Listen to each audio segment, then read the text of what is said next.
Bonjour à tous et bienvenue dans ce nouveau tutoriel.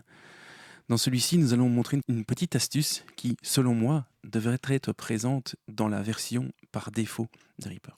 En effet, pour ceux qui connaissent un petit peu le logiciel, il vous est possible de réaliser certaines actions et de mettre les items dans un certain état, comme par exemple le mute. Et également, si vous attrapez le bord supérieur de l'item, il vous est possible de réduire le gain de celui-ci en baissant la ligne ici. L'inconvénient de cette technique, c'est que de premier abord, c'est pas toujours facile de l'attraper facilement.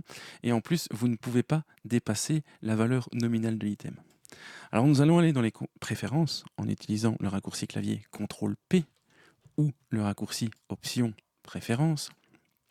Et nous allons aller dans le chapitre Apparence, Médias, et nous allons cocher ici dans les Media Item Buttons toutes les cases qui concernent le Not. Donc Not Locked, Not Mute, No Effects, No Active Envelope, No Notes, Item Properties et au Item Volume Control, nous allons placer en mode Nope.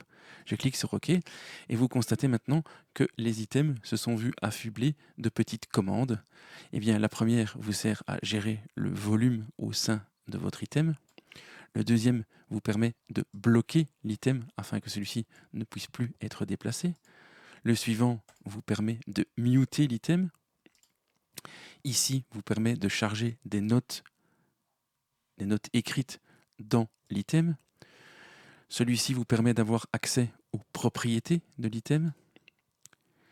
Celui-ci vous permet d'accéder à la chaîne d'effets propre à l'item et donc placer par exemple un effet qui ne va concerner que l'item en question. Et le dernier vous permet d'afficher les différentes courbes d'automation uniquement affectées à l'item. Par exemple ici, le volume. Je peux donc dessiner une automation de volume au sein de l'item ou n'importe lequel des paramètres des effixes présents sur cet item. Vous avez également possibilité de moduler la panne, le mute ou le pitch. Bien entendu, si la présence de tous ces boutons ne vous est pas utile, il vous est toujours possible de décocher les cases non utiles, comme par exemple les notes. Vous pouvez donc décrocher ici No Notes et vous avez un peu plus de place au-dessus de vos items. Merci pour votre attention, à la prochaine, ciao.